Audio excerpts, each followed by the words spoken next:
قربانی حضرت اسحاق کی یا اسماعیل کی؟ السلام علیکم فرینڈز، حضرت ابراہیم علیہ السلام کی شخصیت وہ اہم شخصیت ہے کہ ہمارے رسول اللہ صلی اللہ علیہ وسلم کو بھی ان کی پیروی کا حکم دیا گیا۔ قرآن میں اللہ فرماتا ہے کہ جب ہم نے آزمایا ابراہیم کو جن جن باتوں میں وہ تمام باتوں میں پورا اترے، پھر ہم نے کہا کہ ابراہیم ہم تمہیں پوری انسانیت کا امام بنائیں گے۔ ویورز، رسول اللہ کو جس دین کی پیروی کرنے کا حکم دیا گیا وہ دین ابراہیمی ہے۔ پھر قرآن میں اللہ فرماتا ہے پیروی کرو ابراہیم کی ملت کی جس نے تم سے پہلے ہی تمہارا نام مسلم رکھ دیا تھا، اور اللہ نے بھی تمہارا نام قرآن میں مسلم رکھا ہے۔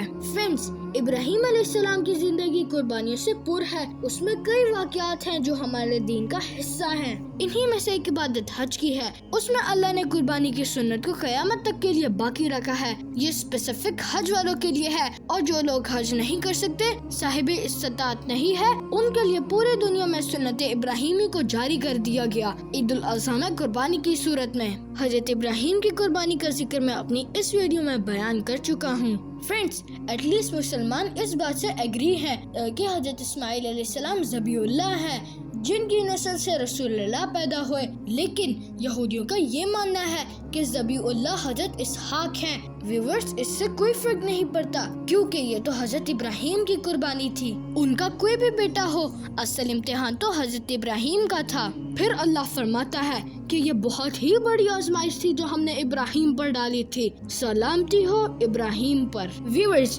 ڈو یو نو حج کی قربانی کو اللہ نے شاعر اللہ ڈکلیئر کیا ہے، اور عام قربانی جو عید الاضحیٰ کے موقع پر ہوتی ہے اس پر تو ایک پوری سورت ہے، سورۃ الکوثر، اپنے رب کا نام لے کر قربانی کرو۔ ویورز، قرآن میں اللہ کلیئر فرماتا ہے کہ اللہ کو نہ تمہاری قربانیوں کا خون پہنچتا ہے اور نہ ہی گوشت، بلکہ اللہ تو تمہارے دلوں کے تقوی کو چیک کرتا ہے۔ پھر قرآن میں اللہ فرماتا ہے کہ ابراہیم سب سے ٹوٹ کر صرف ایک اللہ کو ماننے والے تھے اور وہ مشرک نہیں تھے۔